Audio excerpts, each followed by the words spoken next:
रहे थे कि माँ ने मुझसे प्रीत लगाई और पिता ने प्यार किया, भाभी ने मनहारे दीनी भैया, किंतु चली जब रही अकेली हमसे लड़ लड़। अरे सच पूछो, यमराज कोई नाम की चीज़ नहीं होती है। जो लोग सुख में होते हैं उन्हें स्वर्ग दिखाई देते हैं, जो दुख में होते हैं उन्हें यमराज दिखाई देते हैं। क्योंकि जब हम सुख में होते हैं तो हमें घर स्वर्ग नजर आता है, और हम दुख में होते हैं तो घर नरक नजर आता है। जब हम प्यार में होते हैं तो सामने वाला देवता नजर आता है, और जब हम दुश्मनी में होते हैं तो सामने वाला दुष्ट नजर आता है।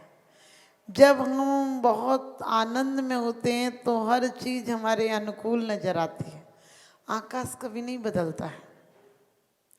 लेकिन जब हम खुश होते हैं तो चांदनी छिटकी नजर आती है, और वही चांदनी हो, हमारा मन खराब हो तो आकाश खामोश नजर आता है।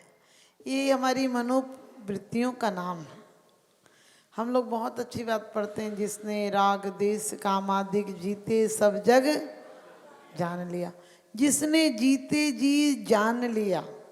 हम लोग तो मर के भी नहीं जान पा रहे, मरते समय भी ना तो राग देश जीतते हैं और ना कामादिक।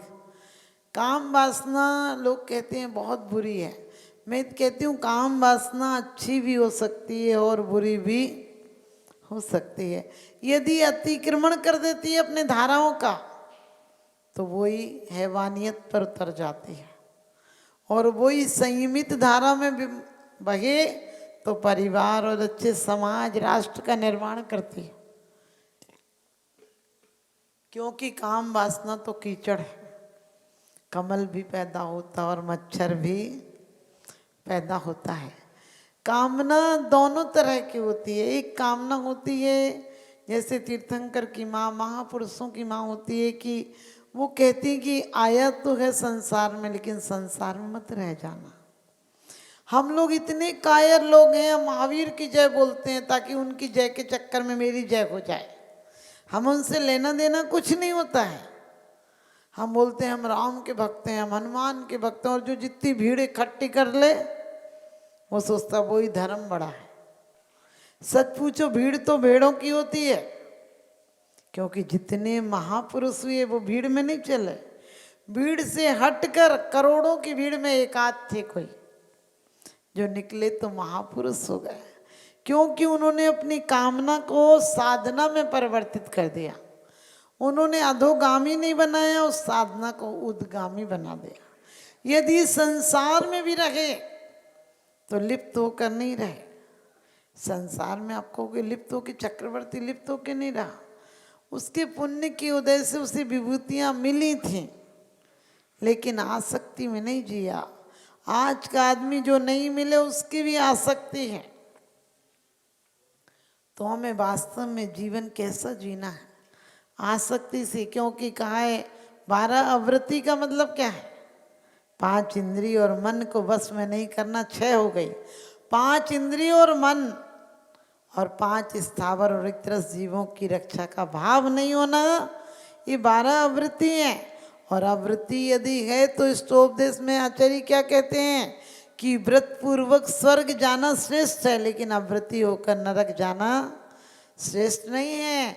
क्योंकि जिस प्रकार से आपको पता है, यदि आपको किसी मित्र का इंतजार करना है, गर्मी के दिन है और वो पता है कि 5 घंटे बाद गाड़ी आएगी और दिन के 11 बज रहे हैं, तो आप क्या करोगे? धूप में इंतजार करोगे मित्र का कि किसी छाया में जाकर करोगे? आप छाया में जाकर करोगे। इतना जानते हो, जब अभी मोक्ष नहीं मिलना है तो हमारे आत्मस्वरूप रूप मित्र का, यानी कहना चाहिए पूर्ण शुद्ध स्वभाव रूपी मित्र का इंतजार करना है। तो हमारी बुद्धिमानी इसी में है कि अभी धर्म ध्यान करें, अभी जितने व्रत हो सकते हैं घर में। कितना शॉर्टकट रास्ता बताया हमारे आचार्यों ने कि यदि रात्रि में भी आपने छोड़ दिया 6 बजे से सुबह 6 बजे तक का, तो 50 साल में 25 साल उपवास का फल लग गया। बताओ कितना शॉर्टकट रास्ता है। यदि आपने 10 बजे रात को भी, मान लीजिए कोई ऐसी समस्या है, युवा है नहीं, तो आपने उतने समय का भी छोड़ दिया तो 35 साल के उपवास का फल लग गया, 100 साल। कम से कम ये तो बहुत शॉर्टकट है। हम किसी का बुरा विचारते हैं, उसका हो या नहीं हो उसके पुण्य पर निर्भर है। अपन जो चाहते हैं सब होता थोड़ी ना। अपन अपने लिए भी कितना चाहते हैं ऐसा हो जाए, ऐसा हो जाए, होता है क्या? यदि हमारे मन से उसकी कल्पनाएं निकल जाएं। लोग कहते हैं मन को जीतो, हमने कही मन जीता है जब तक मंदिर प्रारंभ ही नहीं होता। आप देखना, मन मंदिर में आते हैं तो मन 100 काम की लिस्ट लेकर आता है, और यहाँ बैठे बैठे भी माला चल रही होती है, फिर ध्यान आता है टिफिन देकर नहीं आए, टिफिन में ये सामान रख के नहीं आए, उनसे कह के नहीं आए, दरवाज़ा खुला है। बहुत सारी चीज़ें हैं जो बिना कहे भी आप लोग ज़्यादा जानते हो हमसे। तो क्या है, हमारा मन जब तक जिंदा है तब तक मंदिर प्रारंभ नहीं होगा। मन को फिर क्या करें? मन को मार दें क्या? मन को मारना हमारे हाथ की बात नहीं है। फिर मन को विषय दो। मन तो एक नौकर है, मन के गुलाम मत बनो, मन को गुलाम बनाओ। लेकिन हमारी हालत उस व्यक्ति की तरह, एक मित्र आया और कहने लगा तुम तो 7 दिन बाद आने वाले थे, तुम आज 3 दिन में ही कैसे चले आए? उसने कही मेरा घोड़ा बहुत अच्छा है, घोड़ा मुझे जल्दी से ले आया। उसने कही बड़ी अच्छी बात है, तुम्हारे घोड़े को देखूं, उसकी थोड़ी सी सेवा पानी कर दूं, वो थक गया होगा। पता चला उसकी तो कुंडी लगा गया, मित्र की तो बाहर से मित्र की तो कुंडी लगा गया, और पहले मोबाइल चलते नहीं थे। और घोड़ा के पास गया तो घोड़ा की सेवा में ऐसा लग गया कि 10 दिन तक वापस ही नहीं आया। इधर मित्र भूख से तड़फ कर मर गया। हमारी हालत भी ठीक वैसी ही है। हम इंद्रियों के घोड़ों की सेवा में बहुत लगे हैं। ये घोड़े हैं, चाहे तेज चलें चाहे कम चलें, चाहे दुबले हों चाहे हिस्ट पुष्ट हों, ये सब मौत के पास ही पहुंचा देते हैं। ये सारे घोड़े हमें मौत के पास ही पहुंचा देते हैं, और मौत हमारी तमाम जिंदगी की तैयारियों को ऐसे का ऐसा कि आपने देखा होगा जब कोई चला जाता है तो उसका हर सामान, जिससे वो बहुत पूछता था, क्योंकि एक राजा को एक रात सपना आया कि उसकी मौत कह रही कि हम तुम्हें लेने आए। उसने अपने मंत्रियों से कहा कि मौत दिखी थी, क्या करूं? उन्होंने कहा चिंता मत करो, मौत आई थी तो चली जाएगी, आप इतने घबराओ मत। बोले क्या होगा? बोले देवी देश होगा, कोई हवन कराओ, कोई पूजा कराओ। तो एक मंत्री ने पूछा क्या सपने में आया था? राजा ने कहा वो कह रही थी कि कल ठीक आज ही ले जा रही थी, मैं बहुत गिड़गिड़ाया तो कहने लगी कल तैयार रहना, कल मैं ठीक समय पर आ जाऊंगी और तुझे ले जाऊंगी। बोले यही तो कह रही थी, उसने ये महल ही तो देखा होगा, और कल आप मिलोगे नहीं तो आके चली जाएगी, और उससे क्या पता चलेगा आपके आकार का हम पुतला बना के लेटा देंगे, वो आएगी उसे लेके चली जाएगी। राजा ने सोचा ये तो अच्छा है। फिर मंत्री ने कहा कि आप यहाँ से इतने दूर चले जाओ कि वो पूरे राज्य में आपको ढूंढ नहीं पाए। बोले ठीक है, क्या क्या करें? बोले अच्छा बढ़िया घोड़ा लो और आप दौड़ते जाओ, इतने दौड़ना कि वो कल शाम को ही तो कह रही है आया हूँ, और आप शाम तक मिलोगे नहीं तो अपने आप चली जाएगी। और राजा ने बढ़िया घोड़ा मंगाया, पत्नी से बात करता था, आज ना पत्नी से बात की, बच्चों को प्यार करता था ना आज बच्चों से बात की, राजकाज समझाता था, व्यवस्थाएं बताता था, आज उसने कुछ नहीं किया। बस 4 बजे रात से घोड़े पे सवार होके दौड़ता रहा। प्यास लगी थी, नदियाँ पड़ी थी, ना पानी पिया, फलों के वृक्ष थे, भूख लगी थी, ना खाना खाया, दौड़ता ही दौड़ता अचानक रात हो गई। राजा खुश हो गया कि शाम को आई होगी और खाली चली गई होगी। मैंने तो आज पूरा राज्य दूसरे राज्य में ही आ गया, और वो भी जंगल में आया हूँ, तो कहाँ से उसको रास्ता पता चलेगा यहाँ। और जैसे ही थक तो गया था राजा, घोड़ा भी थक गया था, और अचानक जैसे ही घोड़ा से उतरा और घोड़े को बांधने ही वाला था, इतने में किसी छाया ने, ऐसा होता नहीं है, छाया वाया नहीं आती, मौत तो हमारी आयु के निश्चय खत्म हो जाते हैं, हमारी मौत हो जाती है। लेकिन एक काल्पनिक घटना है, कहते हैं एक परछाई से आई और कहने लगे ठीक जगह पर आ गया। उसने कहा तू कौन? कहने लगे तेरी मौत। तो कहने लगे तेरे से भागने के लिए तो मैं इतनी दूर चल कर आया हूँ। वो कहने लगी मुझे बहुत चिंता थी कि तुझे आना तो यहाँ है लेकिन तू इतनी दूर कैसे आएगा। मैं सोच रही थी कि तुझे मरना तो यहाँ है, तू इतनी दूर इतने उस देश से यहाँ तक कैसे चल के आएगी।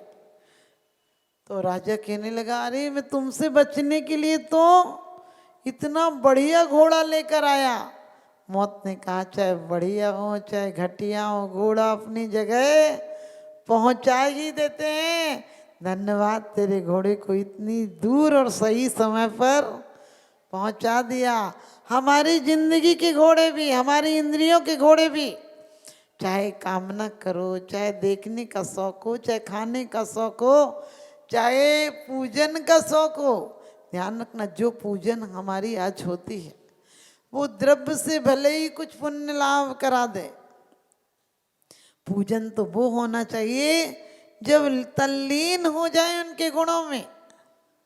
ऐसा ध्यान स्मरण भूल जाए कि हम किस पर्याय में, हमारा नाम क्या गए, हमारा काम क्या गए, हमारा धाम क्या गए, इतने लीन हो जाए कि उसके अलावा ये भी नहीं लगे रहे कि वो कुछ और है, ये रहे कि मैं ही वो हूँ जो आप हो। मेरा अनंत चतुष्टय वैसा ही है, सिर्फ आज तक मैं समझ नहीं पाया था बाकी आप और मुझ में कोई फर्क नहीं। जिस दिन ऐसी भावना आ जाएगी उस दिन तुम्हारी पूजा सार्थक हो जाएगी। तो मन को विषय दो। मन को हम क्या विषय देते हैं, चलो घूमने चलते हैं, चलो उसकी बात बहुत दिन से फ़ोन नहीं लगाए, पूछते हैं उसके घर क्या चल रहा है। अरे काहे को भी कथा करते हो किसी की, ये बेकार की कथाओं से पाप आश्रम होता है। हो सके तो अपने मन को शास्त्र उठाकर प्रथमान योग, करणान योग, चरणान योग, द्रव्यान योग, कहानियों के माध्यम से, चारित्र के माध्यम से, चर्या के माध्यम से ये विषय दो कि देखो इतने महापुरुषों ने भी यदि एक भूल की है उसका परिणाम भोगना पड़ा है और तुम आज भी वही काम कर रहे हो, कल इसका परिणाम क्या होगा। यदि ऐसी विषय देंगे उसको काम दो। वो तो एक नटखट बंदर की तरह है, उससे हम बस में नहीं कर सकते। लोग कहते हैं बस में करो, हमने कि बस में करोगे तो विस्फोट हो जाएगा।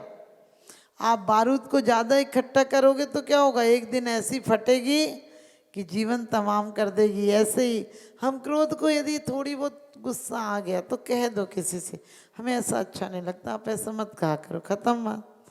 उस बात को मन में रखकर उस क्रोध का आचार और मुरब्बा बैर बना देना कहाँ की बुद्धिमानी।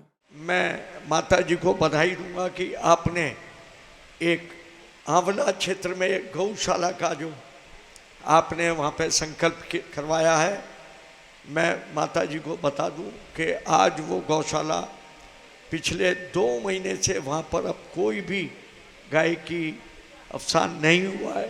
पहले जहाँ 3-4 गाय पर डे उसमें ख़त्म हो जाती थी, 40 गाय 50 गाय मर जाती थी। अब पिछले 2 महीनों में जब से आपने उसमें संरक्षण दिया है तब से वहाँ पर शायद 5-6 गाय भी नहीं हो पाई हैं। आपका इसी तरह आशीर्वाद सदैव मिलता रहे, बस मैं आपके चरणों में नमन करते हुए वंदन करता हूँ। जय।